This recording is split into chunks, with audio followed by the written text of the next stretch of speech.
हा त्याचा पाया आणि सातत्य हे त्या यशाच्या मार्गाच्या शिखरावर पोहोचणारा एकमेव मार्ग. नमस्कार, आज मी तुम्हा सर्वांसमोर एका अशा विषयावरती बोलणार आहे, एक महामंत्र, आणि तो महामंत्र म्हणजे शिस्त, परिश्रम आणि सातत्य. मित्रांनो, आपण सर्वजण आपल्या आयुष्यात स्वप्न बघतो, बरोबर? आणि आपल्याला आपल्या आयुष्यात खूप काही बनायचं असतं. कुणाला डॉक्टर बनायचं असतं, कुणाला इंजिनियर, तर कुणाला एक सक्सेसफुल बिझनेसमॅन.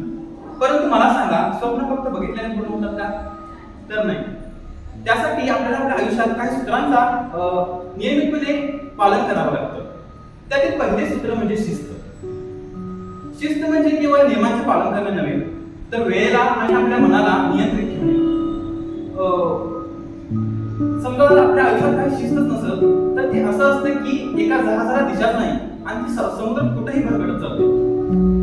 तुम्हाला डॉक्टर बाबासाहेब आंबेडकर जेव्हा लंडनमध्ये शिक्षण घेण्यासाठी गेले होते, तेव्हा त्यांनी 4 ते 5 वर्ष जे अभ्यासक्रम करण्यासाठी वेळ लागत होता, त्यांनी तो अभ्यासक्रम त्यांच्या कडक शिस्तीमुळे, म्हणजे ती 18 तास अभ्यास करायचे आपल्याला सर्वांनाच माहिती आहे, त्यांनी त्यांच्या त्या कडक शिस्तीमुळे तो अभ्यासक्रम फक्त 2 वर्ष 3 महिन्यातच पूर्ण केला होता.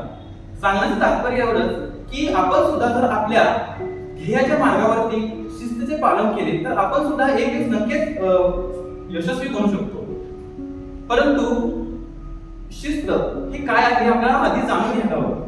शिस्त म्हणजे आपण असं समजतो की शिस्त म्हणजे बाबा सकाळी लवकर उठणे किंवा जे काही नियम आपल्या आयुष्यात आहेत त्यांचं पालन करणे. शिस्त म्हणजे ते नव्हे, तर आपल्या आयुष्यात असे एक काहीतरी काम असतात किंवा असे एक घटक असतात जे आपल्याला अचूकपणे आणि योग्य तऱ्हेने पूर्ण करावे लागतात. परंतु माणसाचा पहिला आणि खूप बेसिक गुणधर्म असा आहे की आपल्याला कंटाळा खूप लवकर येतो कुठल्याही गोष्टीचा. अरे बाबा 2-3 वेळा केलं बास, सगळं सोडून सोडून असं आपल्याला वाटतंच. परंतु त्या गोष्टीवर मात करून आणि आपल्या मनाला समजवून की बाबा मला हे आता करायचंच आहे, अचूकपणे आणि योग्य तऱ्हेने पूर्ण करायचं आहे, ते म्हणजे शिस्त. आणि दुसरी गोष्ट म्हणजे परिश्रम. परिश्रम म्हणजे फक्त हार्डवर्क, आपण म्हणतो त्याला खूप काम करायचं असं नाही, तर त्यात आपली थोडी बुद्धी, नैसर्गिक बुद्धी आपल्या सर्वांनाच असते, ते वापरून परिश्रम करणे म्हणजे परिश्रम. तुम्हाला सर्वांना थॉमस अल्वा एडिसन माहिती आहेत का? एक महान शास्त्रज्ञ ज्यांनी बल्बचा शोध लावला. त्यामागची गोष्ट ही तुम्हाला माहित असेल. जेव्हा ते बल्बचा शोध लावत होते, त्याच्या अगदी 999 वेळा अपयशी ठरले होते. परंतु हा न म्हणता परिश्रम करत राहिले आणि हजाराव्या प्रयत्नात त्यांनी बल्बचा शोध लावला. समजा तिथं समजले असते, तर 999 वेळा प्रयत्न केले, 1000 टाइम आहे असं समजून सोडून तर आपल्याला त्याला यश मिळालं असतं का? तर नाही. परंतु ते परिश्रम करत राहिले, स्वतःवरचा विश्वास त्यांना सांगत राहिला की बाबा मी जर प्रयत्न करत राहिलो तर मी एक दिवस नक्कीच मला जे मी काय करत आहे त्यात मला यश नक्कीच मिळेल. या अनुषंगाने त्यांनी प्रयत्न करत राहिले, परिश्रम करत राहिले आणि शेवटी त्यांनी बल्बचा शोध लावला. आणि आपण लहानपणापासून शिकत आलेलो आहे. फळ्यावरती सुईचा लिहिणं असो किंवा शाळेच्या भिंतीवर लिहिलेलं असतं कष्टाविना फळ नाही, तर त्याचंच एक उत्तम उदाहरण म्हणजे ते थॉमस अल्वा एडिसन. त्यानंतर तिसरे आणि महत्त्वाचे सूत्र म्हणजे सातत्य. पहिल्या दिवशी उठलो, शिस्त लावली, बाबा आता आपल्याला असंच करायचं आहे, 2 दिवस परिश्रम केलं आणि तिसऱ्या दिवशी सोडून दिलं, असं आपल्याला यश मिळणार आहे का? तर नाही. यश कशाने मिळतं म्हणजे सातत्याने. सातत्य म्हणजे काय, तर कन्सिस्टन्सी.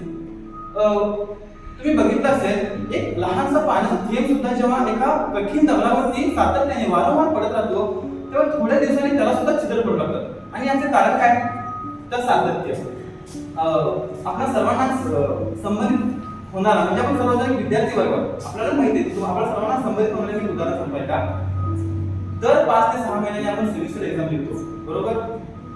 आणि असं तर नाही बाबा, म्हणजे मी माझ्या अनुभवावर सांगला की उद्या एक पेपर आहे म्हणून आज रात्री अभ्यास करून मी कधीच पेपर लिहितो, कारण तसं म्हणणं शक्यच नाही. करत असतील जे जास्त मल्टी टॅलेंटेड असतात, पण मला ते शक्य नाही. त्यासाठी आपण काय करतो, तर कन्सिस्टन्सीचा मार्ग आपण निवडतो.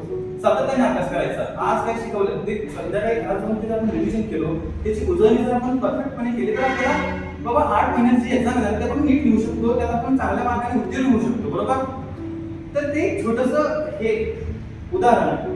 आणि इतकंच नव्हे तर तुम्ही खूप म्हणजे मी कॉमर्स स्टुडंट आहे, तुम्ही सगळेच कॉमर्स स्टुडंट आहे, आणि आपली एक हॅबिट असते की काही पण करून यशस्वी व्हायचं. आणि जे कॉमर्स स्टुडंट असतात ते 50 महिन्यामध्ये 90% लोकांचं एकच मत असतं की आपल्याला एक सक्सेसफुल बिझनेसमॅन किंवा युवा उद्योजक बनायचं आहे. आणि आपण त्यांचे जे मुलाखती असतात त्यांचे व्हिडिओ आपण वारंवार बघत असतो, त्यात ते नेहमीच सांगतात आणि ह्या 3 गोष्टींचे ते नेहमीच सल्ले देत असतात युवा वर्गाला, की सर तुम्ही कसं म्हणजे तुमचं आयुष्यात तुम्ही यशस्वी कसं झालात ते जर त्यांना विचारलं तर ते न चुकता हेच सांगतात की शिस्त, परिश्रम आणि सातत्य, डिसिप्लिन, हार्ड वर्क आणि कन्सिस्टन्सी, हे 3 सूत्र म्हणजे इज इक्वल टू यश. हे खूप बेसिक उदाहरण आहे, पण ज्याला कोणाला हे नीट वापरता आलंय, यूज करता आलंय, तोच यशस्वी बनलाय. एखादं जरी मिसिंग असलं तर ते खूप कठीण आहे यशस्वी म्हणून. तर शेवटी मी एवढंच सांगू इच्छितो, शिस्त आपल्याला मार्ग दाखवतो, परिश्रम आपल्याला त्या मार्गावरून कसे चालायचं हे सांगतं आणि कसं चालत जायचं ते सांगतं, आणि सातत्य हा एकमेव मार्ग आहे किंवा एकमेव यशाचे किल्ले आहे जे आपल्याला ते यशाच्या शिखरावर चढण्यासाठी मदत करतो. सर्वांचे मनपूर्वक धन्यवाद.